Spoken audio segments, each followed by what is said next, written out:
Today we're talking about spring speed. You've been working on your base, you're dialing in your strength, so what is next? Enter Speedwork. 8K on the fast end, 5K, 1 mile, or even less. All of those are targets for speed and really target paces. We are talking about doing these, by the way, in little chunks, right? Progressive chunks, not harder, long efforts, right? We do want your rate of perceived exertion out of a 10 scale to be like 7.5 to 9 plus when we're talking about speed. But again, in little things, not big. We don't need you to go out tomorrow and run a 5K straight. We're going to set you up for how to do that. So it is truly prime time for speed work, even for long distance runners, for our people that do have those longer 13.1 full marathon ultra views. It still plays a really important role. We've got 5 reasons why you want spring speed in order to build a beautiful base. First is that it builds speed and power early. So you get faster. I should have started with that. If you want to get faster, you're going to want to incorporate this for a bunch of reasons. Shorter, faster efforts, big picture, they improve your run economy, how effective you are at running, right?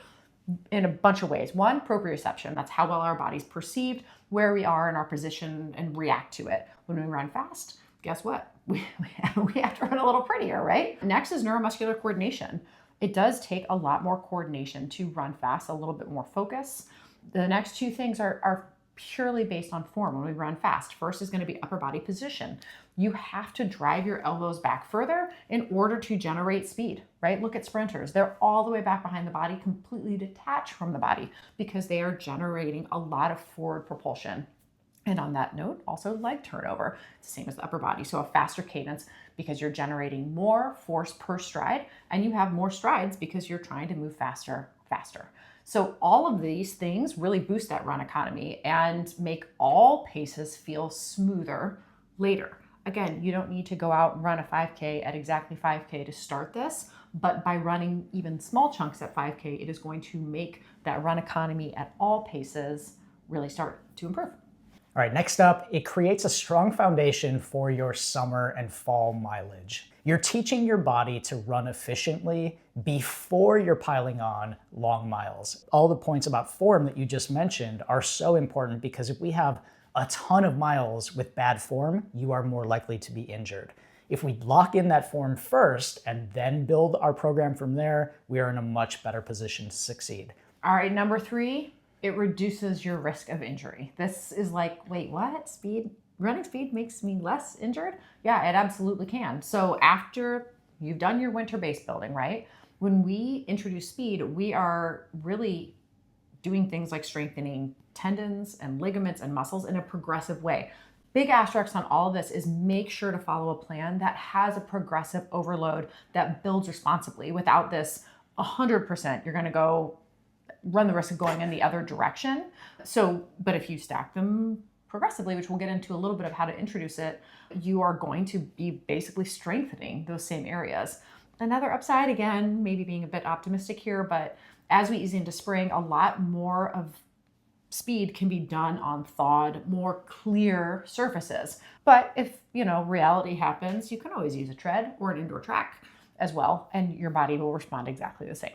Number 4, Speedwork improves your mental freshness. Faster workouts are typically done in smaller chunks, so think quarter-mile repeats instead of doing like a 2-mile segment at speed. And this breaks up the monotony, but it also boosts confidence. It reminds us that we know how to run fast, and it reminds us what fast feels like after the long winter grind. And honestly, I think it just makes us feel strong and powerful, which is a great confidence boost and momentum into the spring.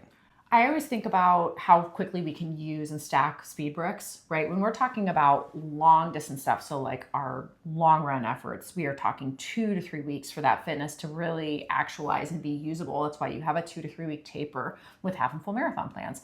When we are running true speed, like 5K and faster, we get to start using that fitness in like 3 to 4 days. It goes very, very quick. So if I do a speed run on a Tuesday, even by that weekend, I am already able to use that fitness and form. as long as you're recovering smart, right? You're not going crazy. But it's really cool to think of it that way. And it's also why it makes runners feel so confident so quickly. So the first time you do this, you might feel like shit. Not hurt, but like it might feel hard. But don't think it's always going to feel that way. I think very quickly you start to stack the bricks and you're like, oh, hey, look what I just did.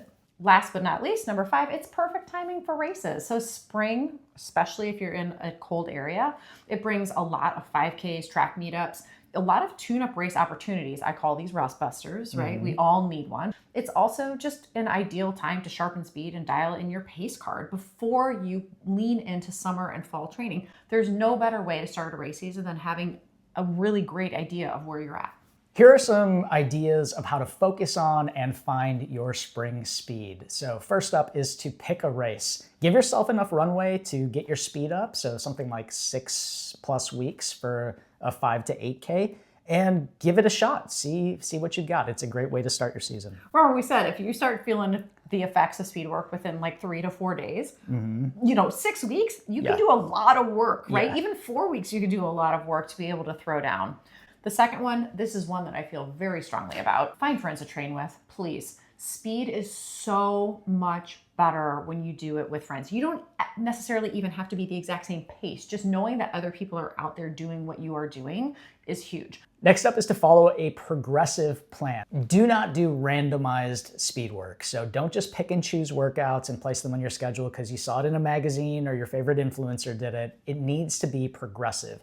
If you don't do it progressively, you are setting yourself up for risk of injury and setting your season back.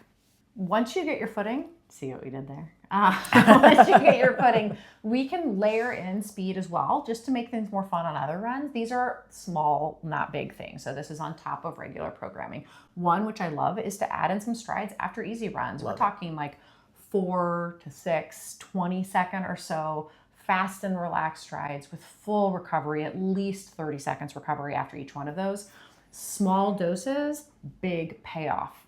Your body loves strides after the end of easy runs. Not every single one, but pepper them in. And then another way to do it is to finish your easy runs, like your long easy runs, just a little bit faster. Again, this is assuming that you're recovering and you're not sick and you're feeling good. But the last 5 to 10 minutes of an endurance run, just take it up one line on your pace card and give it that little steady push. And, you don't need to have a stopwatch or make anything like super precise with these little pepper ins. Just get into a good rhythm and go and see how you feel. And then you can find races to reset your pace card. So this is a great way to start any of your fall training season with your paces dialed in. All right, we've gone over the 5 reasons why you need to make spring your speed time and also giving you some ideas of how you can layer it into your own training. But the bottom line is this: speed in the spring makes you stronger, smoother, and more resilient for everything that comes next. If you want more information about Speedwork, check out this video right here.